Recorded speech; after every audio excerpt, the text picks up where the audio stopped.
Assalomu alaykum hurmatli YouTube kuzatuvchilari. 9-may 2026-yil Nurota tumanidagi ziyoratgoh. Mana bu esa shu ziyoratgohning bulog'idan chiqayotgan suvda suzib yurgan baliqlar. Mahalliy aholi bu baliqlarni yeyish mumkin emas deydi. O'zlari ham bilishmaydi, lekin bu baliq qayerdan kelganini, qanday paydo bo'lganini bilishmas ekan bular. Bunday baliqlardan O'zbekiston bo'yicha men hozircha 3 ta joyini bilaman. Surxondaryo viloyatining Sayrob qishlog'idagi buloqda, Namangan viloyatida qanaqangi ziyoratchi ekanligini bilmayman, yodimdan chiqibdi. Lekin o'sha yerda ham shu baliqdan bor. Hozir bu Nurota tumanidagi ko'lda, buloqda suvda suzib yuribdi.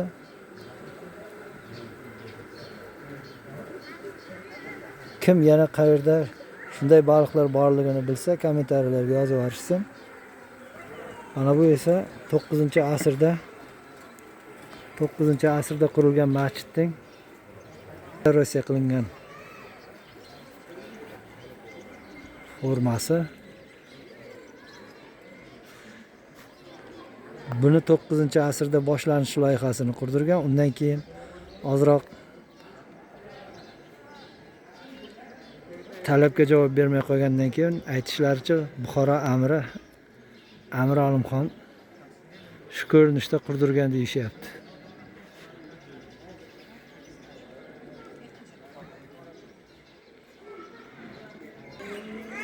Bu joy esa shu buloqning boshlanish joyi.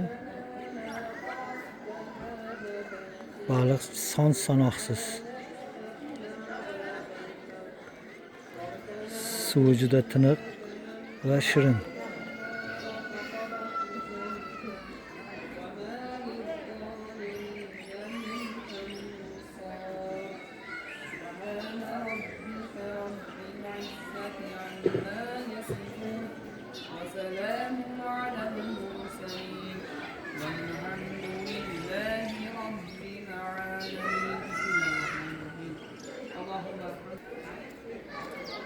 Bu maqbara esa hazratlarni dafn qilingan joyi ekan. 10-asrdan boshlab islom dinini shu o'lkalarda targ'ib qilishni boshlagan Zardushiylar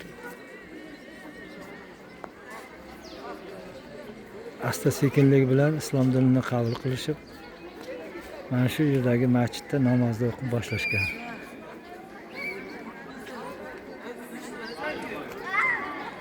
Bu esa buloqning tepadan umumiy ko'rinishi.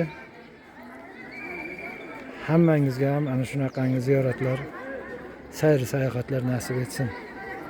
Omon bo'lingizlar.